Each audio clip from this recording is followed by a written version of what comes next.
Você já percebeu como começamos o dia muitas vezes no piloto automático?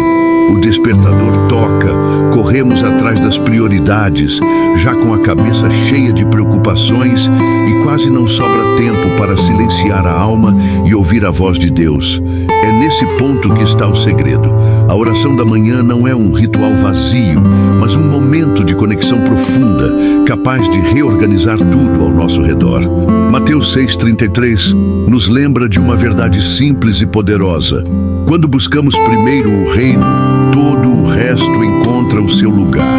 Isso significa que as respostas que você procura, as portas que parecem fechadas e até mesmo as áreas em que você sente dependência total, só começam a se alinhar quando a prioridade é colocada no lugar certo. Agora, imagine começar o dia entregando suas preocupações, seus medos e até mesmo seus sonhos nas mãos daquele que tem o controle de tudo.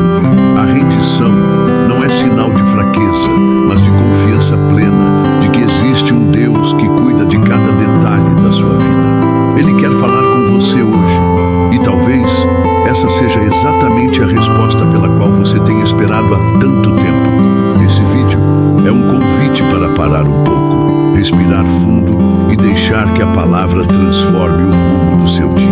Se você sente que precisa de direção, paz e renovo, está no lugar certo. Mas atenção, não se trata apenas de ouvir, mas de praticar.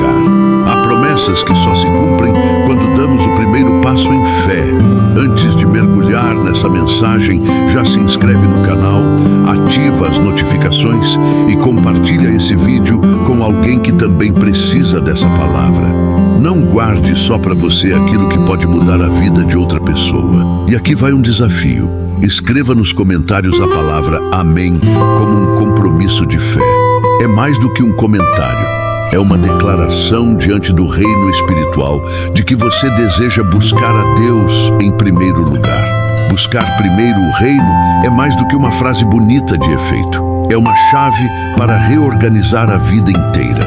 Quando a gente coloca Deus no centro das escolhas, até as decisões mais complicadas parecem ganhar clareza. Pense numa agenda cheia, onde cada compromisso briga por prioridade. Se você começa o dia entregando tudo ao Senhor, o que era caos vira direção. O reino passa a ser o filtro das ações e o coração encontra paz. Muita gente confunde prioridade com correria, mas a verdade é que priorizar o reino não significa abandonar responsabilidades. Significa alinhar cada detalhe da vida com aquilo que agrada a Deus. Por exemplo, ao tomar uma decisão financeira, em vez de agir por impulso, você ora e busca sabedoria. Essa prática muda o resultado, porque a confiança não está no dinheiro, mas no cuidado divino. Quando o reino vem primeiro, as escolhas carregam propósito. Uma dica prática é começar o dia lendo pelo menos um capítulo da Bíblia antes de olhar o celular. Experimente abrir em Provérbios ou nos Salmos, que são livros cheios de ensinamentos diretos e aplicáveis. Esse simples hábito muda a forma como você enxerga os desafios. É como trocar a lente embaçada da ansiedade por uma lente clara de confiança. No fim das contas, buscar o reino é ajustar o foco diariamente. Não se trata apenas de disciplina, mas de rendição. Quando você entrega a Deus a sua rotina, Ele mostra o que realmente importa. Já percebeu como a gente corre atrás de coisas que nem sempre precisamos? Pois é, buscar primeiro o reino faz você perceber que nem tudo merece a mesma energia. É como arrumar a casa. Algumas coisas precisam ir para o lixo, outras para o lugar certo. Deus é esse organizador fiel da vida. Há também um aspecto da dependência. Colocar o reino como prioridade é admitir que não sabemos tudo e está tudo bem. O problema é que, muitas vezes, insistimos em caminhar sozinhos e acabamos nos cansando. Quando reconhecemos que precisamos de direção divina, abrimos espaço para milagres acontecerem. É nessa humildade que nasce a verdadeira força. A dependência no reino nunca diminui ninguém, ao contrário, fortalece. Buscar primeiro o reino também significa cultivar relacionamentos saudáveis. Se você anda em companhia que valoriza mais o ter do que o ser, talvez precise rever. O reino ensina que confiança e amizade verdadeira nascem quando os princípios estão alinhados com a palavra. Não é sobre perfeição, mas sobre direção. Cercar-se de pessoas que também buscam a Deus torna o caminho mais leve e cheio de encorajamento. Por fim, entenda que buscar o reino não é algo pesado ou distante. É uma prática diária, cheia de graça, que transforma pequenas atitudes em sementes de eternidade. Quando você ora antes de uma reunião, agradece antes da refeição ou escolhe agir com paciência no trânsito, está colocando o reino em primeiro lugar. E o mais interessante é que nesse processo, sua vida se torna um testemunho vivo, inspirando outros a fazerem o mesmo. Reconhecer a dependência de Deus é admitir que por mais talentosos, inteligentes ou esforçados que sejamos, há limites que não conseguimos ultrapassar sozinhos. Já reparou como, mesmo planejando cada detalhe, a vida pode surpreender com algo inesperado? É nesse ponto que entendemos: sem o Senhor, nossos passos ficam inseguros. Colocar o reino como prioridade é também aceitar essa verdade com humildade. Muitas vezes confundimos independência com liberdade, mas não existe verdadeira liberdade fora da dependência de Deus. É Ele quem nos mostra o caminho quando tudo parece nebuloso. Pense em um GPS. Você até pode dirigir sem ele, mas o risco de se perder aumenta. Assim é viver sem consultar a vontade divina. A dependência não é fraqueza, mas confiança no cuidado de quem vê além do que enxergamos. Reconhecer a dependência significa também entregar nossas próprias limitações. Talvez você esteja enfrentando um problema financeiro, uma crise familiar ou até mesmo batalhas internas que ninguém vê. Sozinho, o peso parece insuportável, mas ao buscar refúgio em Deus, a carga se torna mais leve. Ele nos chama a lançar sobre ele todas as preocupações, porque se importa com cada detalhe da nossa vida. Um exemplo prático é incluir pequenos momentos de oração ao longo do dia. Em vez de orar apenas pela manhã ou à noite, experimente parar por 2 minutos antes de uma decisão importante.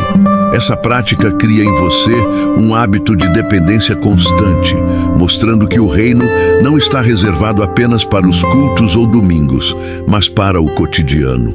Cada pausa é um lembrete. Senhor, sem ti nada posso fazer.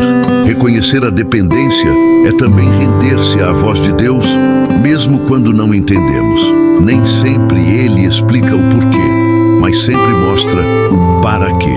Quantas vezes situações inesperadas nos levaram a lugares de crescimento que nunca imaginaríamos. A rendição não elimina os desafios, mas nos fortalece para enfrentá-los. Quando confiamos, a ansiedade perde espaço e o coração aprende a descansar. Outro ponto importante é a humildade em pedir ajuda. O orgulho tenta nos convencer de que conseguimos sozinhos, mas o reino nos ensina a caminhar em comunidade. Depender de Deus também significa valorizar as pessoas que Ele coloca ao nosso lado.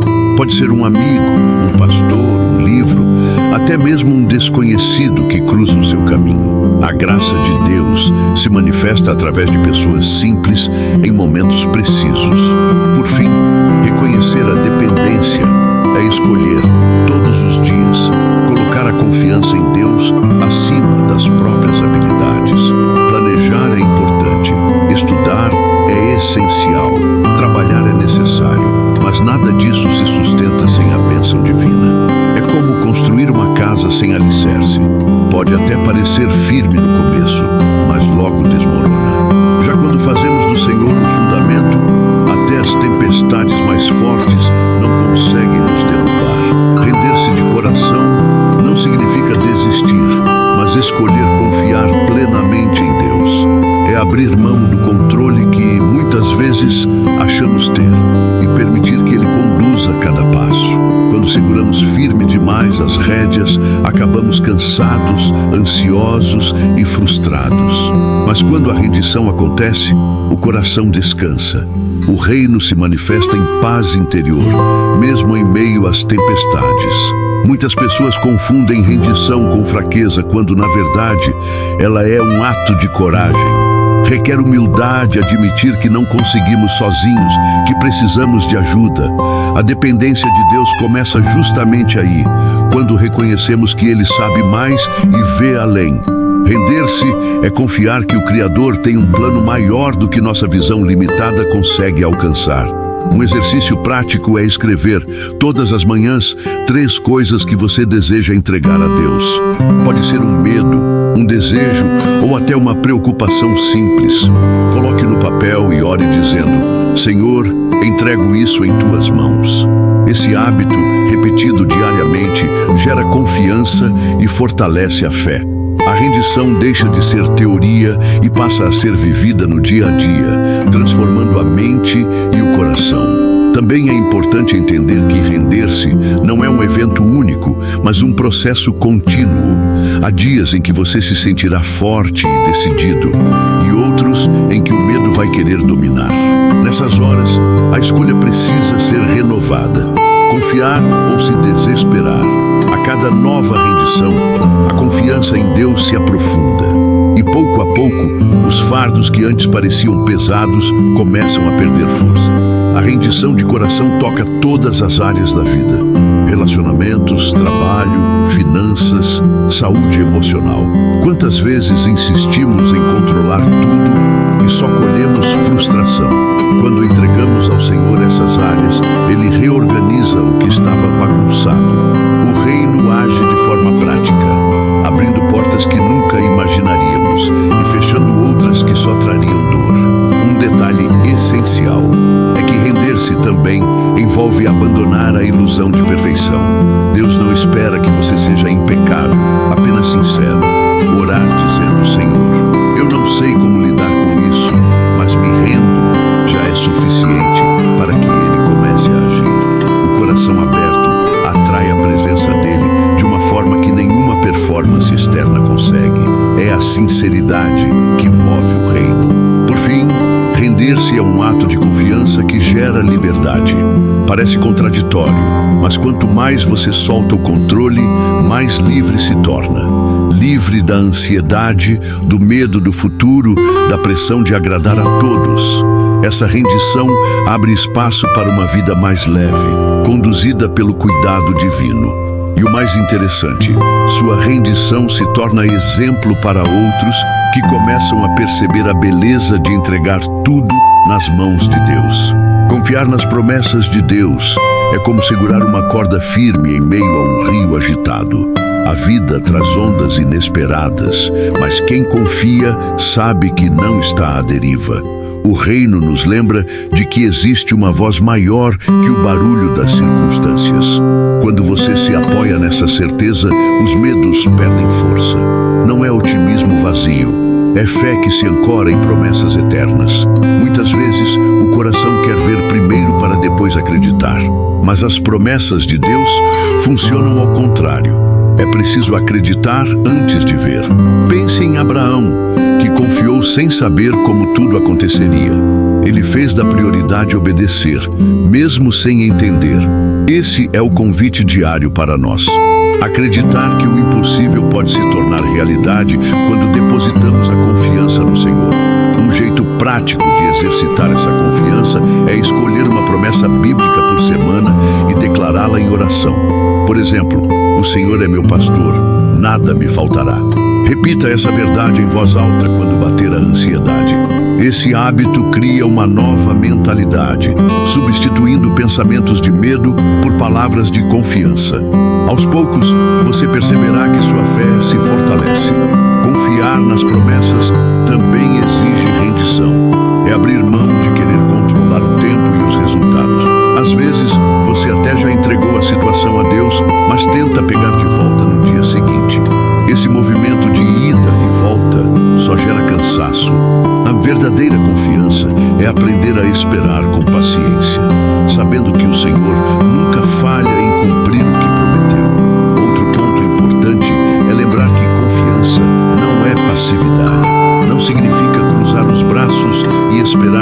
eles caírem do céu. É agir com fé, dando passos práticos na direção do que Deus já falou. Se Ele prometeu provisão, continue trabalhando com diligência. Se prometeu paz, cultive momentos de oração. A promessa guia suas ações, e não o contrário. As promessas de Deus também são combustível para momentos de crise. Quando tudo parece escuro, é nelas que encontramos luz. Lembrar que todas as coisas cooperam para o bem traz alívio em meio ao caos. Confiar não elimina as lutas, mas muda a forma como o enfrentamos. Quem confia caminha com esperança, mesmo quando o terreno é incerto. Por fim, confiar nas promessas é escolher viver pela fé e não pela vista. É acreditar que o reino está agindo mesmo quando não vemos resultados imediatos. Essa postura muda a forma como encaramos os desafios, porque sabemos que não caminhamos sozinhos. E quando as promessas se cumprem, nossa confiança cresce ainda mais, preparando-nos para passos de fé ainda maiores. Viver com propósito espiritual é organizar a vida de forma que cada atitude reflita o reino. Não se trata apenas de grandes feitos, mas de como usamos o tempo no dia a dia. A prioridade deixa de ser apenas acumular conquistas pessoais e passa a ser gerar impacto eterno. Isso muda a forma de trabalhar, estudar, se relacionar. Tudo ganha sentido quando o propósito vai além de nós mesmos. O propósito espiritual começa em pequenas escolhas. Por exemplo, decidir separar um tempo diário para oração e leitura da Bíblia. Esses momentos moldam a mente e fortalecem o coração. Ao invés de correr no piloto automático, você cria uma rotina guiada pela presença de Deus. Essa disciplina não rouba a liberdade, mas traz direção. O dia se torna mais produtivo quando começa com ele. Outro aspecto do propósito espiritual é servir.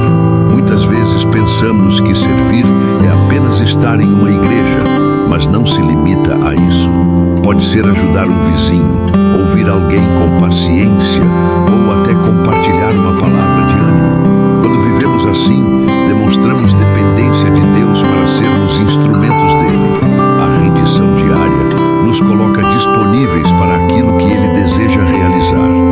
Viver com propósito espiritual também significa cuidar das áreas invisíveis, como pensamentos e sentimentos. Não adianta fazer muito do lado de fora se por dentro estamos bagunçados. O propósito nos leva a alinhar coração e mente com a palavra.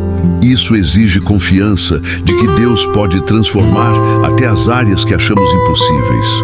O reino começa dentro de nós, antes de se manifestar ao redor. Um exercício simples é perguntar a si mesmo: essa decisão aproxima ou afasta do meu propósito em Deus? Essa reflexão ajuda a filtrar amizades, projetos e até hábitos. Aos poucos, as respostas ficam mais claras, porque o Espírito Santo dá discernimento. Essa prática evita desperdício de energia com coisas que não levam a lugar algum. O propósito sempre aponta para algo maior. Vale lembrar que viver com propósito espiritual não significa abandonar sonhos pessoais, mas submetê-los a Deus. Muitas vezes, o Senhor realiza desejos do coração quando eles estão alinhados ao reino. É como ajustar um instrumento musical. Quando cada corda está afinada, a melodia flui naturalmente. Assim também acontece com nossos planos quando se rendem ao propósito divino. Por fim, propósito espiritual é sobre legado. O que você está construindo hoje que vai ecoar na eternidade? Pode ser a fé transmitida à família, o exemplo de integridade no trabalho ou a coragem de viver de acordo com os valores do reino. Quando entendemos isso, nossas escolhas ganham peso diferente. Cada ato, por menor que pareça, se torna uma semente de eternidade. Interceder pela geração é assumir a responsabilidade espiritual de clamar por famílias, igrejas e pela nação. É entender que o reino não é apenas pessoal, mas coletivo. Quando dobramos os joelhos, nossas orações atravessam fronteiras que nunca alcançaríamos fisicamente. Deus nos chama a ser guardiões espirituais, colocando em prioridade amor em ação. A intercessão é um ato de dependência total de Deus. Reconhecemos que, por mais boas intenções que tenhamos, só o Senhor pode transformar corações. Você pode aconselhar alguém, mas é a oração que quebra cadeias invisíveis. Orar pela geração é crer que o futuro pode ser diferente, mesmo quando o presente parece caótico. É confiar que as promessas divinas se cumprirão sobre o povo. Um exemplo prático é separar um tempo específico da semana para interceder por temas coletivos. Pode ser às segundas-feiras pela família, às quartas pela igreja e às sextas pela nação. Essa disciplina cria constância e foco, evitando que a oração se perca em generalidades. Aos poucos, você perceberá que a intercessão não apenas toca os outros, mas fortalece sua própria fé. Interceder também é um ato de rendição. Muitas vezes não veremos respostas imediatas, mas isso não significa que Deus não está agindo. Pelo contrário, Ele trabalha nos bastidores. Quando nos rendemos em oração, deixamos de lado a ansiedade de querer controlar resultados. A confiança cresce e aprendemos a descansar no fato de que Ele é fiel para cumprir sua vontade. Outro detalhe é que a intercessão nos conecta com compaixão genuína. Orar pelos jovens que enfrentam crises, pelos casais que lutam em silêncio ou pelos líderes que precisam de sabedoria, nos faz enxergar além de nós mesmos. A oração gera empatia e a empatia gera ação.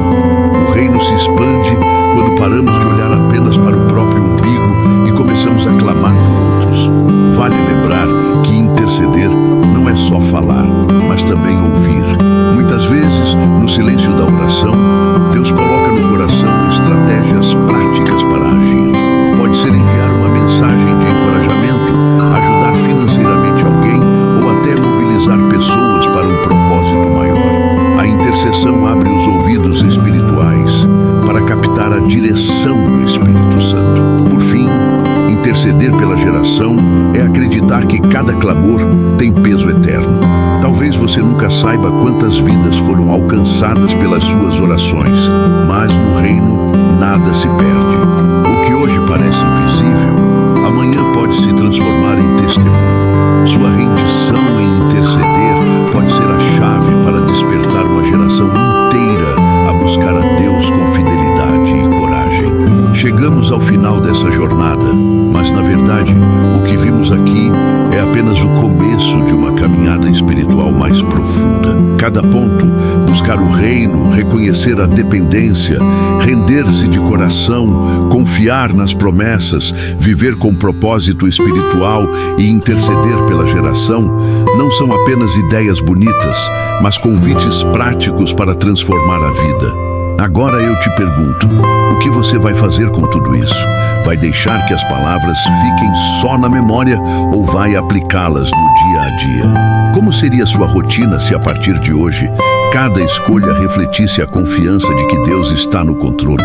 Como mudariam seus relacionamentos se a prioridade fosse sempre o reino? A decisão está nas suas mãos. Pequenos passos de fé podem gerar grandes mudanças. Talvez seja começar o dia em oração, separar um tempo para ler a palavra ou até mesmo interceder pela sua família antes de dormir.